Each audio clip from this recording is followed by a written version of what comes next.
Hello, my name's Melissa Burnside, and I'm glad to see you all here today because all of you who are here today, that tells me something about you. That you want to learn, that you want to grow, and that you want to be a leader in this world. And also that you're bettering yourself from where you are this very moment. Because all of the speakers and presenters, they have a message to share with you, and that message is going to make a difference in your lives. I want to ask you to think about your dreams and your goals in life, because that is where the growth happens. I want you to think about that for a moment, about your own dream. It doesn't matter how big, it doesn't matter how small, but it's yours. And when I was in high school, when I was a freshman back in 1991, I had some dreams of my own. And my dream was that I wanted to be an athlete. I wanted to be part of a team, part of something bigger than myself. So I went out for the basketball team, and after tryouts, the next day I ran to see the paper that had all our names on it. And I looked for my name, and my name wasn't there.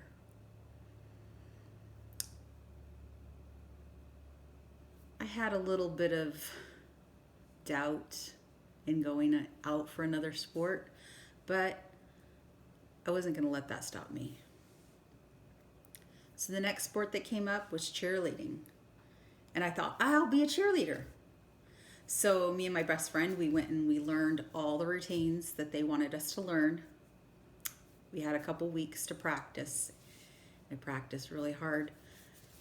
And the day came when they posted the list of all the people who made the cheerleading squad. And I ran and looked for my name. My name wasn't there.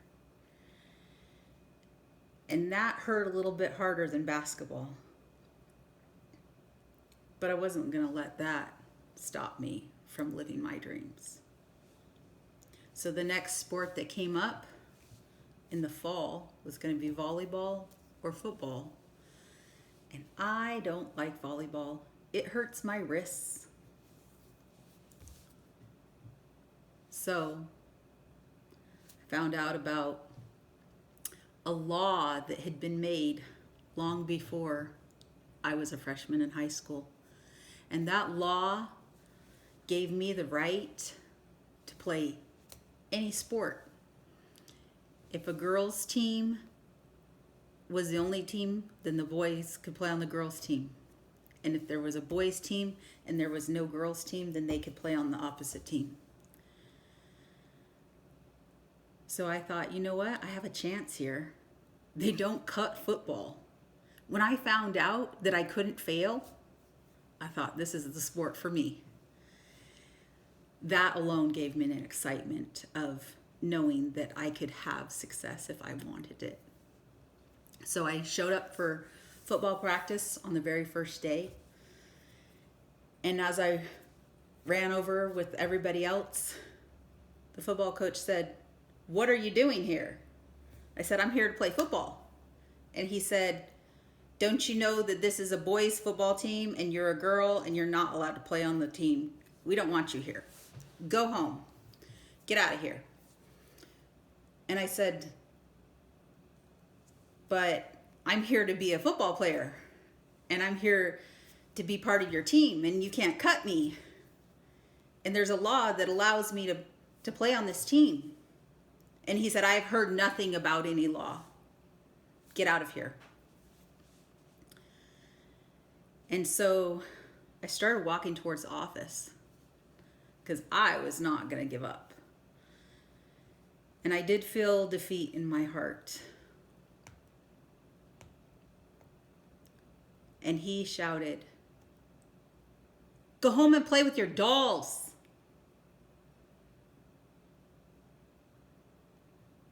Tears started going down my eyes.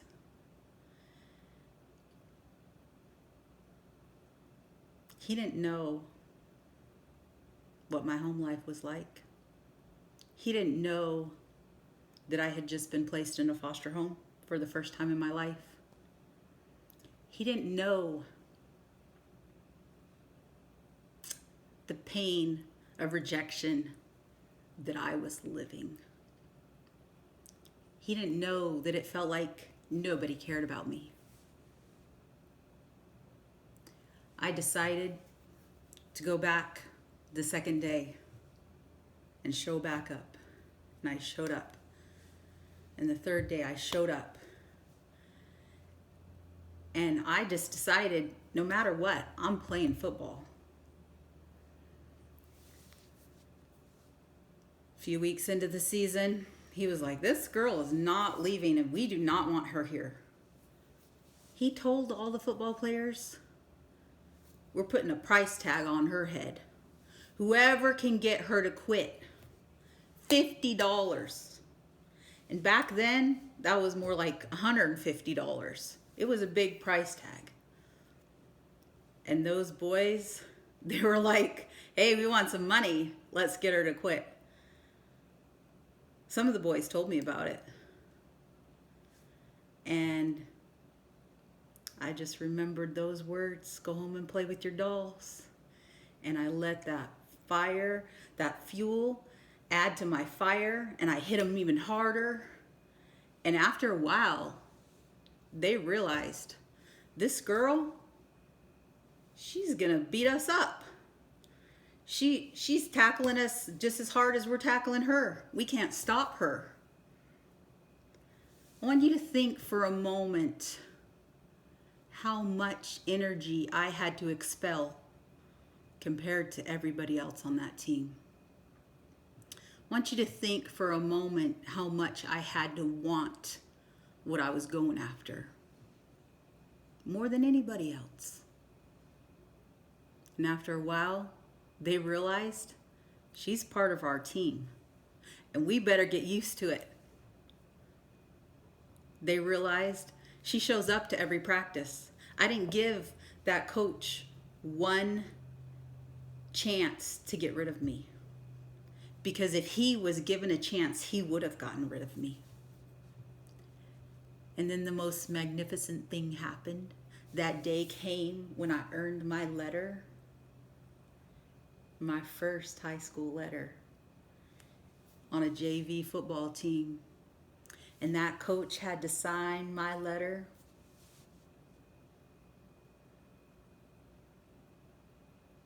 It was an awesome moment. And then something I never seen coming happened.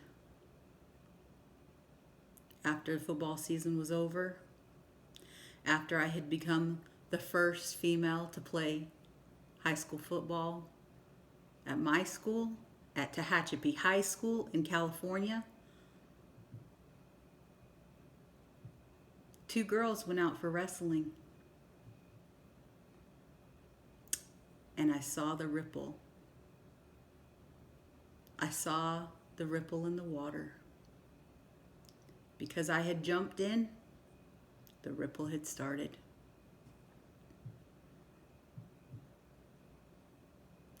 "29 years later, I work at a high school. I work at Hanford High School in Richland, Washington, where we have a state champion female wrestler.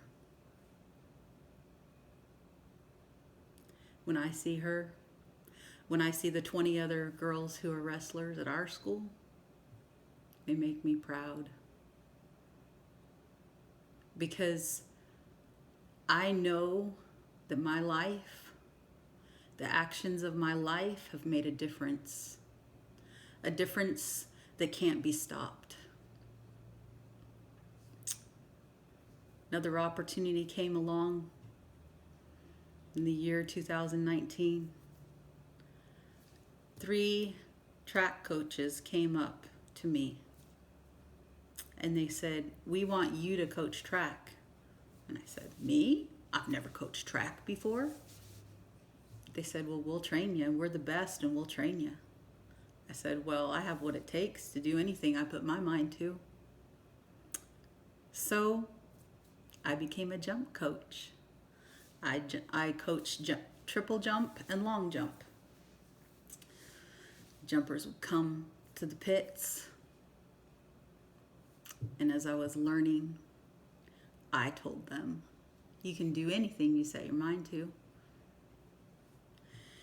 And as I coached them and we had success, it felt great.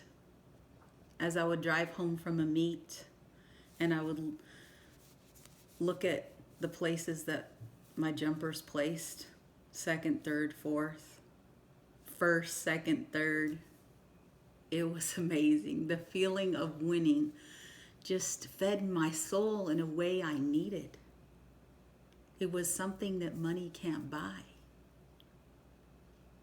And then when districts came up, there's 16 spots for jumpers.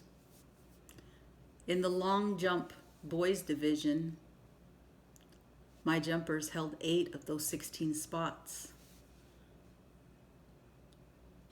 It felt pretty good. In fact, it felt amazing to see what they had done. A couple weeks before districts happened, 2 boys who had never jumped in their entire life came over. I told them, I said, just give it your best shot. This is how you do it. Go see what you can do. Those 2 boys jumped nearly 19 feet on their first jump of their life. I told them, I said, if you can do this in a meet, you'll get into districts. They both got into districts. It was amazing. I still remember the smiles on their faces. The feeling of accomplishment, the feeling of pride, the feeling of becoming a jumper. Going into regionals, we had several people that were jumping, and one of them in particular, Dan Izquierdo, he placed 8th in regionals. But when you place in the top 9, you get 3 more jumps. He was a little disappointed with his jumps. And I told him, I said, all you need is 1 good jump. 1. It was near the end of the track meet, and a lot of people had already gone home. I told him, do some stretches and give it your all. I believe in you. The end of the track meet, he placed 3rd. He earned a place to go to state. On the way home that day, I was overcome with joy. A feeling of fulfillment that I can't describe in words. I had tears running down my eyes, out of my eyes. I had just an overwhelming sense of joy in my heart. We went to state and he placed 10th in state. Wow. I was now somebody who had coached somebody at state.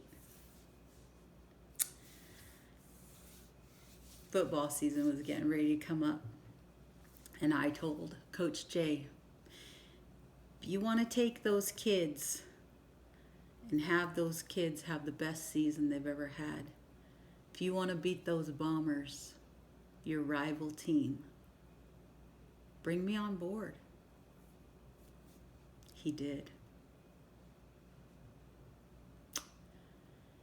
That team had been around since 1972. They had beat those Bombers 1 time before, in the year 2012. I still remember the first day I walked onto the field. One of the players said, "Hey, can I help you? Are you looking for somebody?" I said, "I'm here to coach you."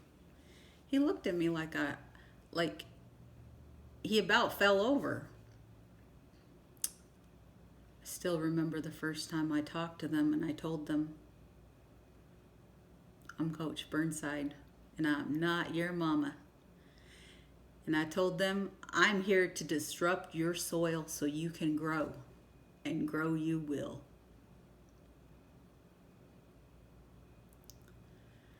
That season of 2019 was a miraculous season. It was an unforgettable season.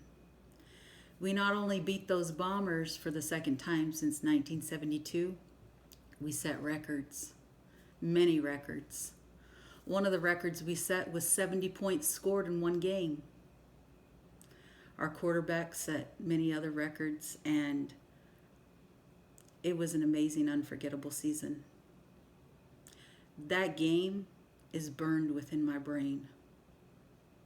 I will never forget it. Nor will I forget those players' faces.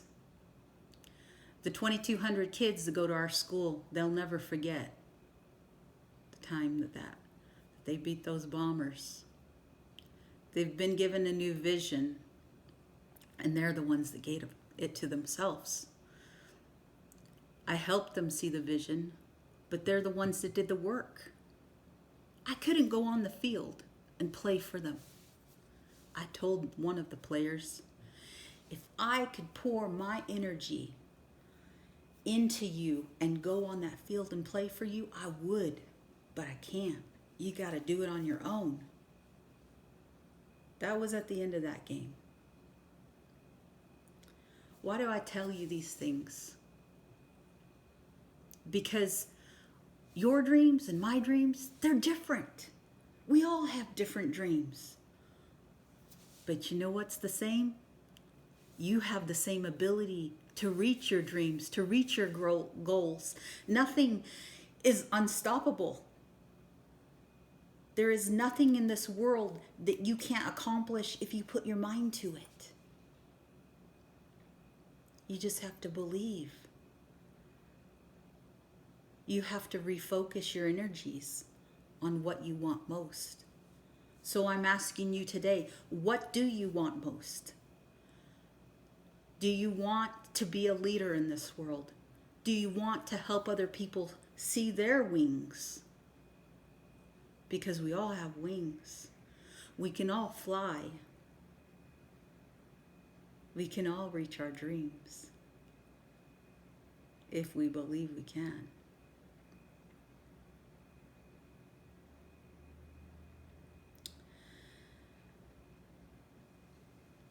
There's so many things that keep us distracted in today's world. We have cell phones, the internet. But you know what? Nothing can come in except for our ears and our eyes. So if you can have control over those two things, you can refocus your life and find your dreams and goals.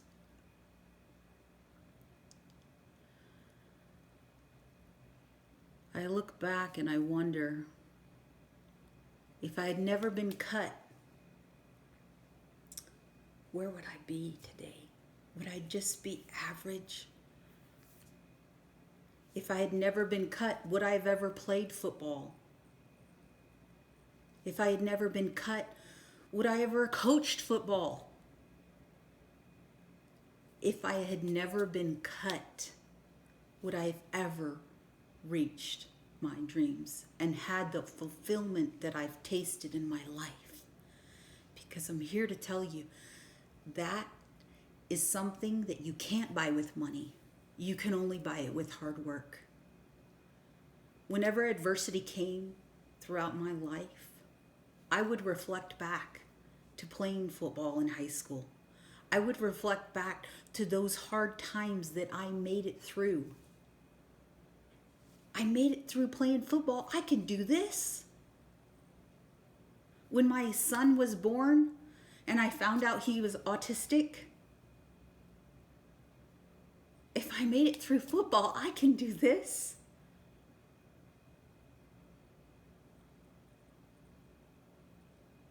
We all have struggles in life. And if we can take those hard things that happen and turn it into fuel and let it burn and fuel us, we can go to the moon if we wanted.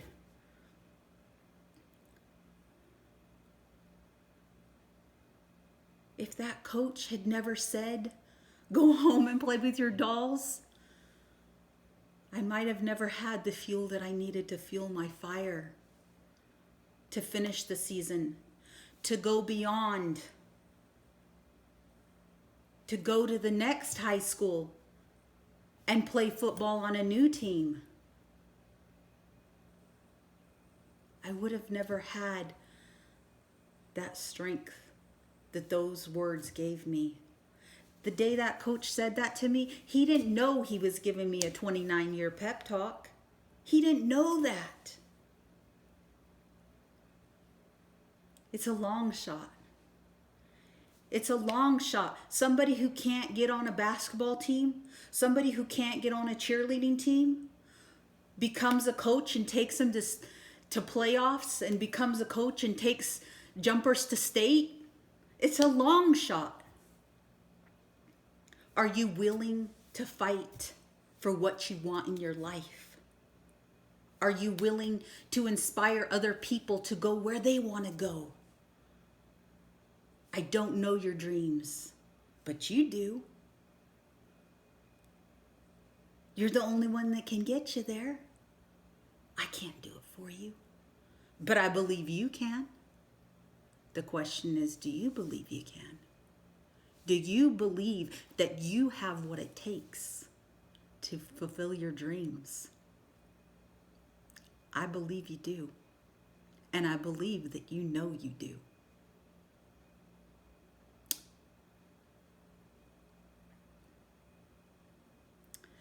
A year after I was cut from that basketball team, just over a year after, I earned most dedicated player on my softball team.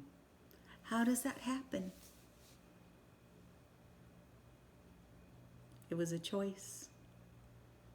I did more than expected. I never walked. I hustled on the field. I hustled off the field. I helped other people. Because you know what? That's what feeds my soul.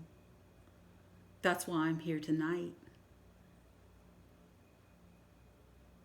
I'm here to share my hope, my dreams with you, so you can have your hope and your dreams fulfilled.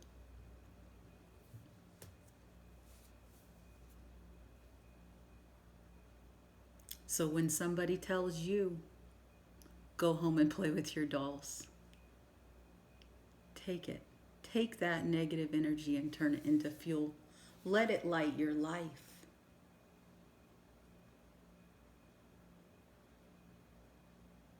The most rewarding part of my entire journey was going back to that coach that I had in high school. He's my friend on Facebook.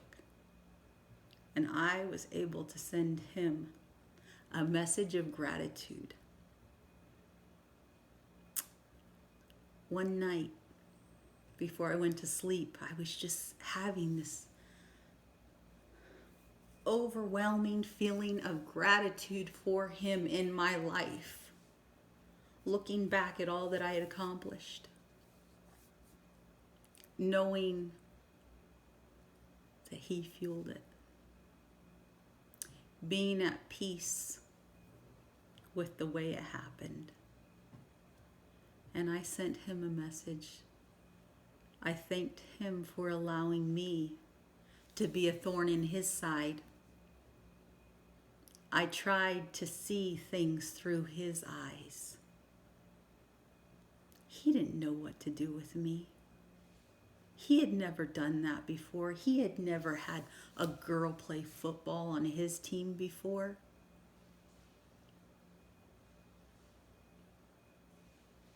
I tried to see it through his eyes. The funny thing is, shortly after I became a football player on his team, I started to go to church. Guess who my teacher was? It was that football coach. He couldn't get rid of me. He had me every day of the week. I thanked him for all that he did for me, because he did learn to love me as I learned to love him.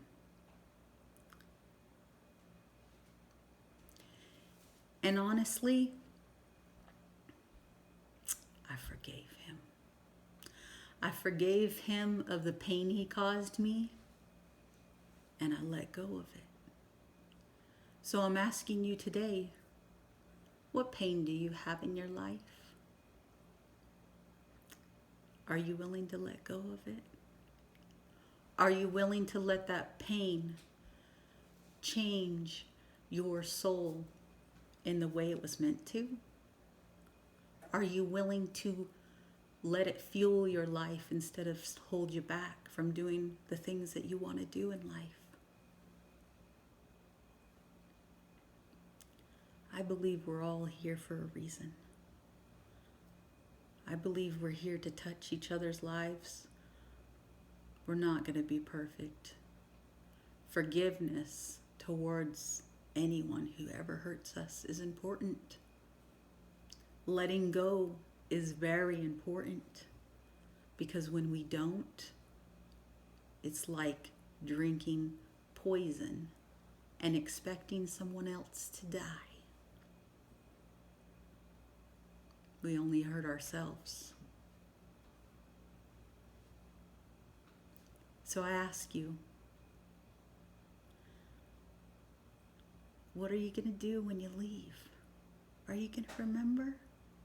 I challenge you to do something with the emotions that you're feeling today.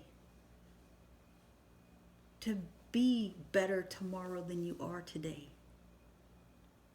Even if it's just a little bit. As you go through every day of your life, as you strive to climb that hill,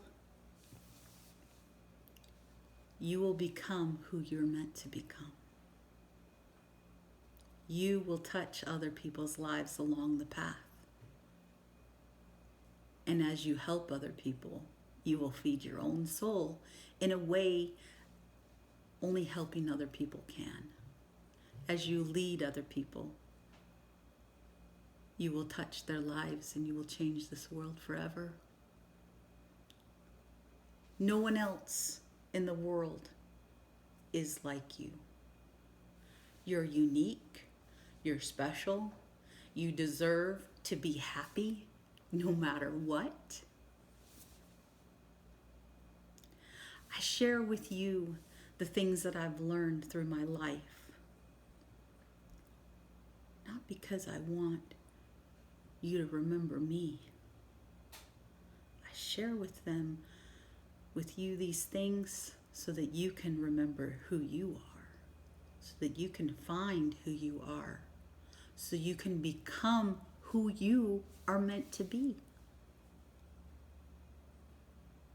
I'm grateful for all those who have touched my life. I'm grateful for all the hard times as well as the good times.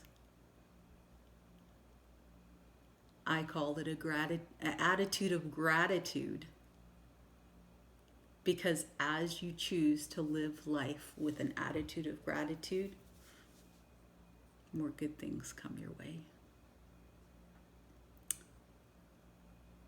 It's been my pleasure to spend time with you. Remember, the world, it's changing all the time. That's the one constant thing in this world, is change. Change with it. Become better every day. Build a better you. And as you do, we'll build a better world.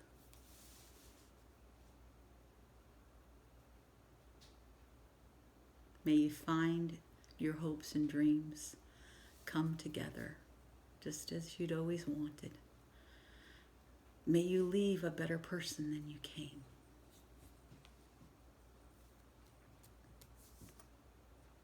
May you always remember that you have everything already inside you. Simba, you are more than what you've become. Remember who you are. Remember.